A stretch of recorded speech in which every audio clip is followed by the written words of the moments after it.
नमस्कार, मैं हूं अर्पिता और आप देख रहे हैं पीओ भारत। लोकसभा चुनाव 2024 का परिणाम सामने आ चुका है। बात करें बिहार की 40 लोकसभा सीटों की, तो यहां पर किसकी जीत हुई, किसकी हार हुई, सीधे आपको परिणाम अब हम बताने वाले हैं। देखिए, प्रदीप सर हमारे साथ हैं, बहुत बहुत स्वागत है आपका। राजनीति के विश्लेषक है प्रदीप सर और लगातार इस पूरे चुनावी अभियान में हमारे साथ जुड़े रहे। सर, हम चाहेंगे कि आप शुरुआत करिए। जो हॉट सीट है, खास तौर पर अगर हम बात करें काराकाट की, हम बात कर लेते हैं, यहाँ पप्पू यादव पूर्णिया की बात कर लेते हैं, हाजीपुर लोकसभा की बात कर लेते हैं, कहाँ कौन जीत रहा, कौन जीता, कौन हारा? देखिए अर्पिता, अब तो हर एक सीट हॉट है। नंबर 1, नंबर 2, बिहार का परिणाम जो है एक मामले में कह सकती हैं कि हम लोग सभी लोगों को संतोष देने वाला है। जो लोग भी चुनाव की विवेचना करते हैं, आप देखेंगे कि केंद्रीय स्तर पर, राष्ट्रीय स्तर पर लगभग हर एग्जिट पोल फ्लॉप किया है। ठीक है, सभी लोग 400, 350 से ऊपर सीट एनडीए को दे रहे थे, लेकिन यहाँ तक कि अब जो है लग रहा है ऐसा कि 300 सीटें भी एनडीए पार करने नहीं जा रही है और बीजेपी तो 250 के नीचे आ रही है। लेकिन बिहार का जो परिणाम है वो लगभग एक्सपेक्टेड है। ऐसा ही हम लोगों ने भी 10% एरर ऑफ मार्जिन है हम लोगों का भी, लेकिन लगभग परिणाम हमारे अनुमान के अनुसार ही है। जैसे अगर हम शुरुआत करें, चूंकि पटना बिहार की राजधानी है, तो पटना जिले में, राजधानी में 2 पार्लियामेंट्री कंस्टिट्यूंसी होते हैं। एक तो पटना साहिब, ठीक है, जहां से पूर्व केंद्रीय मंत्री रविशंकर प्रसाद की जीत हुई है, लेकिन पाटलिपुत्रा जहां से पूर्व केंद्रीय मंत्री रामकृपाल यादव चुनाव हार गए हैं, वहां से लालू प्रसाद की बड़ी पुत्री डॉक्टर मीसा भारती ने चुनाव जीत लिया है अपने तीसरे प्रयास में। लगातार 2 बार से 2014, 2019 दोनों चुनाव रामकृपाल यादव से हारी थी। इस बार वो चुनाव जीतने में सफल हुई है। उसके बाद बात करते हैं हम आरा की, क्योंकि आरा संसदीय सीट से वर्तमान में केंद्रीय ऊर्जा मंत्री और एक ऐसे ऊर्जा मंत्री हैं वो अर्पिता, जो कि परफॉर्म करने के लिए जाने जाते हैं। एक बहुत ही सफल ऊर्जा मंत्री रहे हैं, लेकिन उनकी भी हार आरा से हो गई है। वहां पर उन्हें भारतीय कम्युनिस्ट पार्टी मार्क्सवादी लेनिनवादी के उम्मीदवार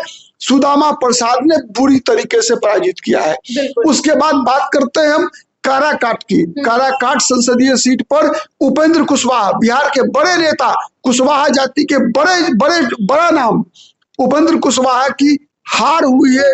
वहां से भी भारतीय कम्युनिस्ट पार्टी माले के उम्मीदवार राजा राम सिंह कुशवाहा की जीत हुई है। पवन सिंह चुनाव की चर्चा विशेष रूप से इसलिए भी होती है कि वहां से भोजपुरी गायकी के जो सुपर स्टार है पवन सिंह, वो चुनाव लड़ रहे थे। तो पवन सिंह ने केवल 1 सीट नहीं हरवाया है एनडीए को, बल्कि पवन सिंह के कारण जो है 3 सीट एनडीए हारी है। न केवल काराकाट बल्कि बक्सर और आरा भी एनडीए की हार जो हुई है वो पवन सिंह फैक्टर के कारण हुआ है। चूंकि काराकाट के राजपूतों ने जब एनडीए के कुशवाहा उम्मीदवार को वोट नहीं दिया काराकाट में, तो उसका बदला कुशवाहा जाति के उम्मीदवारों ने बीजेपी के 2 उम्मीदवार, बक्सर में मिथिलेश तिवारी और आरा में राजकुमार सिंह से लिया। यही मूल कारण रहा कि बक्सर, आरा, काराकाट तीनों जगह पर एनडीए के प्रत्याशियों की हार हुई है। और बक्सर में जीत किसकी हुई है, इसके बारे में भी दर्शकों को बताइए। बक्सर में जीत सुधाकर सिंह की हुई है, जो पूर्व मंत्री है बिहार सरकार में, और जो राष्ट्रीय जनता दल के प्रदेश अध्यक्ष जगदानंद सिंह के पुत्र हैं, उनकी जीत हुई है। उसके बाद पहले हम मगध को ही चर्चा कर लेते हैं। गया से पूर्व मुख्यमंत्री जीतन राम मांझी ने लोकसभा चुनाव जीत लिया है। पूर्व मंत्री कुमार सर्वजीत आरजेडी के चुनाव हार गए हैं।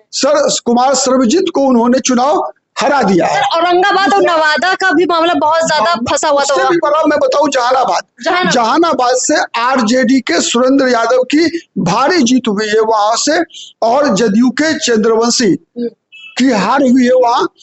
साथ अगर हम बात करें कौन सी सीट बची है, औरंगाबाद से आरजेडी के उम्मीदवार अभय कुशवाहा ने भारतीय जनता पार्टी के सुशील कुमार सिंह को चुनाव में हरा दिया है। नवादा से पूर्व केंद्रीय मंत्री सीपी ठाकुर के पुत्र, राज्यसभा के सांसद विवेक ठाकुर चुनाव जीत गए हैं। वहां से आरजेडी के श्रवण कुशवाहा की हार हुई है। इधर हाजीपुर, वैशाली और मुजफ्फरपुर का मगध खत्म हुआ। अब हम चलते हैं उत्तर बिहार। जहां एक तरफ हम कह सकते हैं कि मगध में आरजेडी की लाज बची है, महागठबंधन की लाज बची है। आरजेडी और भाकपा माले ने मिलकर और एक सीट सासाराम कांग्रेस को भी मिली है, ठीक है, तो लाज रखी है। वहीं उत्तर बिहार से महागठबंधन का सफाया हो गया है, केवल 3 सीट वहां पर कह सकती हैं कि एनडीए के खिलाफ गया।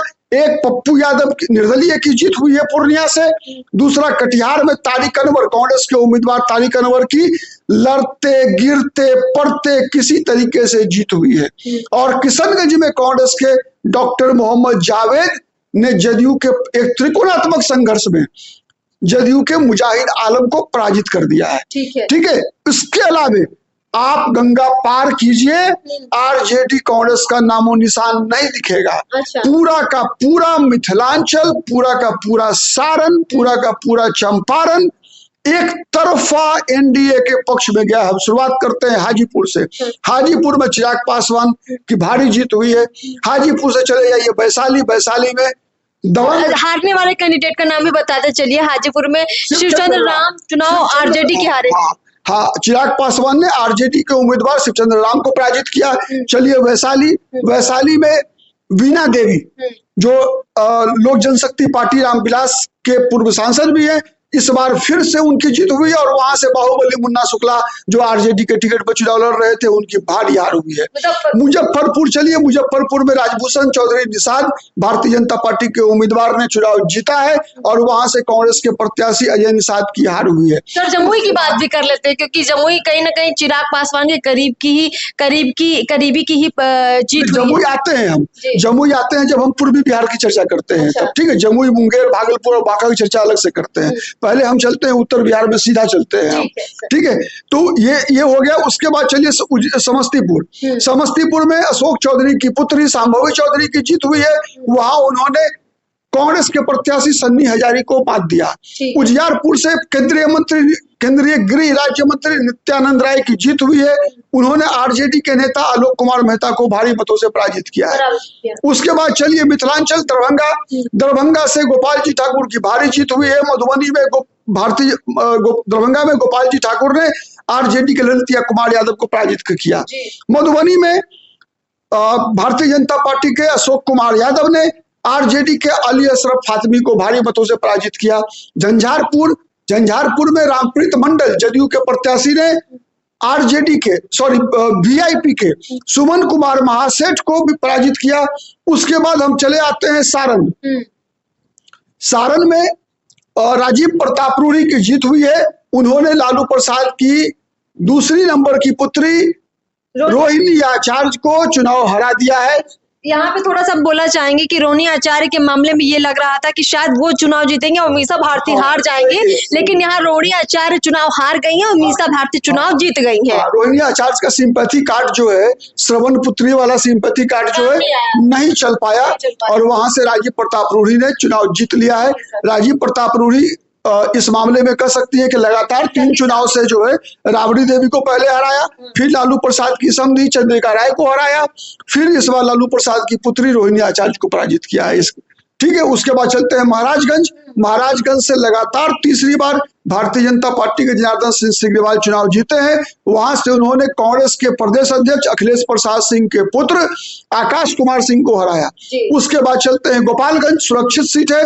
वहां से जदयू के उम्मीदवार डॉक्टर आलोक कुमार सुमन ने वहां जो वीआईपी के कैंडिडेट चंचल पासवान उनको पराजित कर दिया है। फिर चलते हैं सिवान से जदयू के उम्मीदवार विजया लक्ष्मी कुशवाहा ने निर्दलीय उम्मीदवार हिना साहबुद्दीन की मरहूम साहबुद्दीन की बेगम हिना साहब को पराजित किया है। सिवान में आरजेडी तीसरे नंबर पर खिसक चुकी है, हिना साहब दूसरे नंबर पर मजबूती से दिखी भी। और फिर हम चर्चा करेंगे पूर्णिया में भी, तो पूर्णिया में भी जो है वहां से तीसरे नंबर पर है, ठीक है।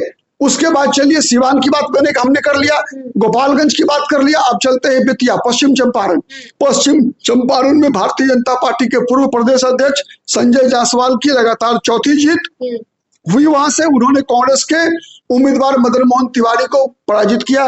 पूर्वी चंपारण मोतिहारी से राधा मोहन सिंह लगातार मुझे लगता है 7वीं बार वो चुनाव जीत कर आए हैं और सबसे वरिष्ठ सांसद होंगे बिहार से। मुझे लगता है उन्होंने फिर इस बार रमेश सिंह कुशवाहा वीआईपी के उम्मीदवार को हरा दिया है। ये एक बात मैं यहाँ जोड़ दूं कि वीआईपी के तीनों उम्मीदवार की इस बार फिर से हार हुई है। पिछली बार भी 3 सीट लड़े थे, तीनों सीट हारे थे। इस बार भी 3 सीट लड़े, तीनों सीट हार गए वीआईपी मुकेश सहनी। ठीक है, फिर चलते हैं हम वाल्मीकि नगर। वाल्मीकि नगर से सुनील कुशवाहा जदयू के उम्मीदवार की जीत हुई है, वहां से आरजेडी के दीपक कुमार यादव हार गए। अब आइए सीतामढ़ी। सीतामढ़ी से जदयू के उम्मीदवार देवेश चंद्र ठाकुर जो अभी विधान परिषद के अध्यक्ष हैं, उनकी जीत हुई है। उन्होंने आरजेडी के अर्जुन राय पूर्व सांसद को चुनाव में हरा दिया है। शिवहर जहां से सभी जो पॉलिटिकल कमेंटेटर थे उनका उम्मीद था कि वहां के राजद की प्रत्याशी ऋतु जायसवाल की जीत होगी, लेकिन हर अनुमान को धता बताते हुए वहां जदयू की उम्मीदवार लवली आनंद जो कि बाहुबली आनंद मोहन की पत्नी है, उन्होंने सीट पर कब्जा कर लिया है। यानी शिवहर से लवली आनंद चुनाव जीती हैं और ऋतु जायसवाल जो कि राजद की कैंडिडेट है वो चुनाव हार चुकी है।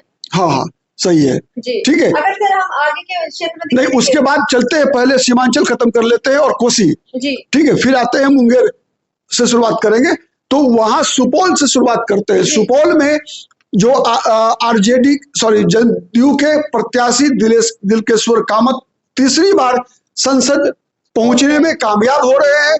उन्होंने राष्ट्रीय जनता दल ने प्रयोग किया था सामान्य सीट से एक अनुसूचित जाति के उम्मीदवार को चुनाव लड़ाने का, तो वो प्रयोग सफल नहीं रहा। उस दिलकेश्वर कामत फिर से एक बार चुनाव जीतने में सफल रहे हैं। मधेपुरा कहा जाता है मधेपुरा रोम पोप का, मधेपुरा गोप का, लेकिन जो गोप के सरदार हैं बिहार में लालू प्रसाद यादव, तेजस्वी प्रसाद यादव, उनके उम्मीदवार कुमार चंद्रदीप की वहां हार हुई है और नीतीश कुमार की पार्टी जदयू के उम्मीदवार दिनेश चंद्र यादव की वहां पर अच्छे मार्जिन से जीत हुई है अर्पिता। ठीक है, उसके बाद हम चलते हैं जो सीमांचल का इलाका है, पूर्णिया की चर्चा। पूर्णिया में निर्दलीय उम्मीदवार पप्पू यादव ने जदयू के संतोष कुमार कुशवाहा को एक नजदीकी मुकाबले में कांटे के संघर्ष में अंततः पराजित करने में सफल रहे हैं। वहां आरजेडी की प्रत्याशी का जमानत जब्त हो गया। बीमा भारती की जमानत जब्त हो गई है। तेजस्वी यादव ने बहुत कोशिश करके लालू यादव से कह के बीमा भारती को टिकट दिलवाया था, अचानक से रातों रात टिकट मिला था और जमानत जब्त हो गई बीमा भारती की। सही है। अब चलते हैं कटिहार। वहां से भी लड़ते गिरते पड़ते कांग्रेस के वरिष्ठ नेता तारिक अनवर अपनी इज्जत बचाने में इस बार सफल हुए और हारते हारते बचे हैं, किसी प्रकार से वो सीट बचा ले गए। इस बार वहां से दुलाल चंद गोस्वामी जदयू के उम्मीदवार थे, संसद इस बार वर्तमान में सांसद है वो, उनकी हार हो गई। अररिया भारतीय जनता पार्टी के उम्मीदवार प्रदीप कुमार सिंह की वहां एक बार फिर से जीत हुई। अररिया की चर्चा हम विशेष रूप से इसलिए करते हैं कि अररिया, मधुबनी, कुछ मधेपुरा, सुपौल और कोसी और मिथिलांचल एक ऐसा क्षेत्र है जहां पर कि माई गठबंधन टूट जाता है। वहां के यादव लालू प्रसाद तेजस्वी यादव के पक्ष में मतदान नहीं करते, अपने अनुसार मतदान करते हैं वहां, और उसी का परिणाम है कि अररिया में भारतीय जनता पार्टी के उम्मीदवार प्रदीप कुमार सिंह ने राष्ट्रीय जनता दल के उम्मीदवार शाहनवाज आलम को पराजित किया। फिर से किशनगंज पर कांग्रेस ने अपना कब्जा बरकरार रखा, वहां के डॉक्टर मोहम्मद जावेद चुनाव जीतने में सफल हुए। त्रिकोणात्मक संघर्ष था वहां, AIMM के उम्मीदवार ने भी अच्छा वोट काटा है, काफी नजदीकी लड़ाई हो गई है वहां त्रिकोणीय संघर्ष में, और अंततः कांग्रेस के मोहम्मद जावेद ने अपना कब्जा बरकरार रखा। अब चलिए हम चलते हैं पूर्वी बिहार। पूर्वी बिहार में शुरुआत करते हैं मुंगेर से। काफी हॉट सीट था, वहां पर लालू प्रसाद ने एक प्रयोग किया फिर से कि चुनाव को अगला और पिछड़ा बनाने का, जिसमें लालू प्रसाद इस प्रयोग में भी फेल हुए। वहां से अशोक महतो, एक दुर्दांत अपराधी को इस बार टिकट दिया गया था, उनकी पत्नी अनीता देवी को, ललन सिंह के खिलाफ। लेकिन ललन सिंह चुनाव जीतने में, जो कि जदयू के राष्ट्रीय अध्यक्ष रहे हैं पहले, कद्दावर नेता है बिहार के, वो चुनाव जीतने में सफल रहे। अशोक महतो की पत्नी अनीता देवी की हार हुई। चलते हैं जमुई चिराग पासवान का पुराना क्षेत्र है, जहां से इस बार जब चिराग पासवान के बहनोई अरुण भारती चुनाव लड़ रहे थे, उनका मुकाबला आरजेडी के उम्मीदवार अर्चना रविदास से था। ठीक है, और अर्चना रविदास को हराने में कामयाब हुए हैं अरुण कुमार भारती। फिर चलते हैं भागलपुर। भागलपुर में अजय कुमार मंडल जो जदयू के उम्मीदवार थे, उन्होंने दूसरी बार लगातार चुनाव जीत लिया है। फिर वो कांग्रेस के पूर्व में जो विधायक दल के नेता थे, वरिष्ठ नेता है कांग्रेस के अजीत कुमार शर्मा, उन जो फिल्म अभिनेत्री नेहा शर्मा के पिता हैं, उनको चुनाव में हराने में कामयाब हुए हैं। जदयू ने कब्जा बरकरार रखा। बांका में भी आरजेडी के कद्दावर नेता जयप्रकाश नारायण यादव की एक बार पुनः हार हुई। वहां से जदयू के प्रत्याशी गिरधारी यादव ने चुनाव जीत लिया है और जयप्रकाश नारायण यादव की एक बार फिर से करारी हार हुई है। तो ये रहा 40 सीटों का परिणाम। सर हम चाहेंगे एक बार हम लोग टैली कर लेते हैं 40 लोकसभा सीटों पर। देखिए 40 सीटों पर जो एनडीए गठबंधन था और इंडिया गठबंधन था, तो एनडीए ने देखिए 17 सीटों पर चुनाव लड़ा था और भाजपा ने 17 सीटों पर चुनाव लड़ा था और जदयू ने 16 सीटों पर चुनाव लड़ा था।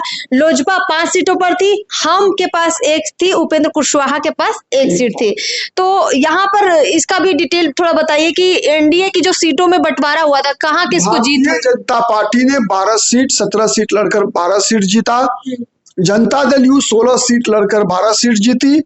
लोक जनशक्ति पार्टी का स्ट्राइक रेट 100% रहा। 2014 में 7 लड़कर 6 जीती थी लोजपा, 2019 में 6 लड़कर 6 जीती थी। इस बार 2024 में 5 सीट लड़ी चिराग पासवान की पार्टी और चिराग पासवान ने 5 सीटों पर कब्जा किया। इस टूर्नामेंट के बिहार में man of the match Chirag Paswan को आप दे सकती हैं, ठीक है। दूसरा उसके बाद हम बात करेंगे जीतन राम मांझी को 1 सीट मिली थी, हम है उनकी पार्टी हिंदुस्तानी अवामी मोर्चा, वो 1 सीट जीतने में कामयाब रहे। लेकिन दुर्भाग्य से एक बिहार के एक बड़े नेता उपेंद्र कुशवाहा की काराकाट में हार हो गई, ठीक है। तो वो एनडीए अलायंस था बिहार में जो 40 लोकसभा सीटों पर लड़ा। अब बात कर लेते हैं इंडिया अलायंस की, जिसमें राजद, कांग्रेस और लेफ्ट की पार्टियां रही हैं। तो इन लोगों का जो सीटों का बंटवारा हुआ, उसमें से किसको कितनी जीत मिली है? 23 सीट लड़ी थी आरजेडी, ठीक है। 23 सीट लड़कर मात्र 4 सीट जीतने में कामयाब रही है आरजेडी, ठीक है। उसके बाद कांग्रेस 9 सीट लड़कर 3 सीट जीतने में कामयाब रही है। 9 में 3 कांग्रेस, 23 में 4 आरजेडी। वीआईपी को 1 भी सीट नहीं मिली। भारतीय कम्युनिस्ट पार्टी, मार्क्सवादी लेनिनवादी, भाकपा माले 3 सीट लड़ी थी, 2 सीट जीती है। और सीपीआई और सीपीएम 1-1 सीट लड़ी थी। दोनों पार्टी अपने अपने सीटों पे चुनाव हार गई, ठीक है। तो यहाँ पर जो 0 पे आउट हुए हैं उसमें 4 लोग, उपेंद्र कुशवाहा, मुकेश सहनी और उपेंद्र कुशवाहा, मुकेश सहनी की पार्टी को 1 भी सीट नहीं मिला। भारतीय कम्युनिस्ट पार्टी को 1 भी सीट नहीं मिला। सीपीएम भारतीय कम्युनिस्ट पार्टी मार्क्सवादी को भी 1 भी सीट नहीं मिला। चलिए बहुत बहुत शुक्रिया सर। महागठबंधन में सबसे बेहतर स्ट्राइक रेट अगर करें तो भारतीय कम्युनिस्ट पार्टी माले का रहा, उसके बाद कांग्रेस का रहा, उसके बाद आरजेडी का तीसरे नंबर, क्योंकि 23 सीटों से सिर्फ 4 पर ही वो जीत दर्ज कर पाई है। चलिए सर बहुत बहुत शुक्रिया आपका। एक और जानकारी मिलना चाहिए, मुझे लगता है कि दे देना चाहिए दर्शकों को, ठीक है, कि इस बार के चुनाव में अगर हम बात करें वोट परसेंटेज की, ठीक है, तो चूंकि चुनाव में सीट जीतना जो होता है ना, वो तो एक केमिस्ट्री है।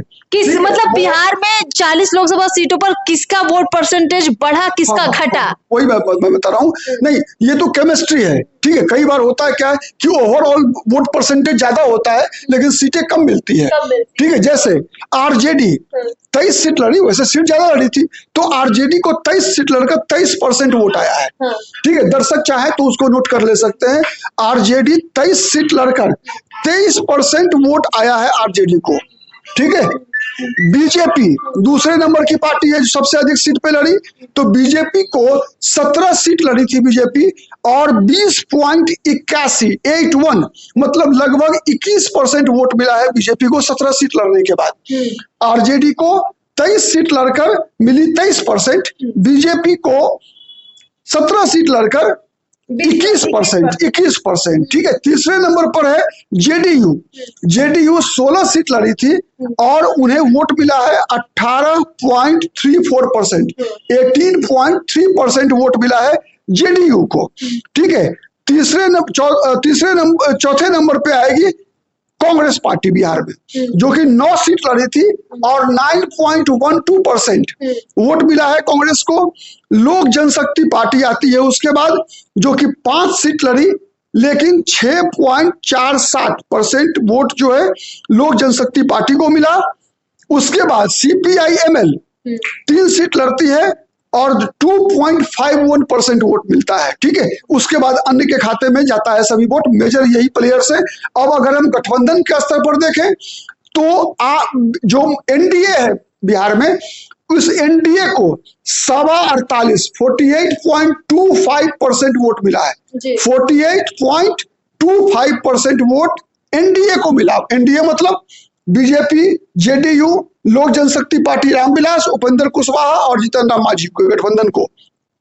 और आरजेडी के गठबंधन को, जो महागठबंधन है, आरजेडी, कांग्रेस, सीपीआई, सीपीएम और CPI-ML और वीआईपी, ठीक है, इनके गठबंधन को 39%, 39, यस, अगर मैं कहूं तो लगभग 9.25% वोट का डिफरेंस है, ठीक है। वोट परसेंटेज में 9.25% वोट का डिफरेंस है बिहार में आरजेडी गठबंधन और एनडीए बीजेपी गठबंधन के बीच। चलिए सर, तो कुल मिलाकर यहाँ पर बीजेपी को जैसे अनुमान थे, उसी अनुमान के अनुसार एनडीए को सीटें मिली हैं बिहार में। हालांकि बीजेपी की सीटें जरूर घटी हैं, लेकिन कुल मिलाकर सारी खबरें हमने आपको बता दी हैं कि बिहार में 40 लोकसभा सीटों का क्या हाल रहा। अब हमें इजाजत दीजिए। देखिए, चुनावी खबरों के साथ अब अन्य मुद्दों पर भी हम खबरें लेकर जरूर आएंगे, साथ में समीक्षा करेंगे, क्योंकि जो हॉट सीट बिहार की रही है। जानकारी के लिए अगर मैं पिछले चुनाव की से तुलना करूं, अगर आपने सवाल किया था, मैं मिस कर गया था। पिछले चुनाव में बिहार में जो एनडीए है उसको मिला था 54% वोट, ठीक है, बिहार में।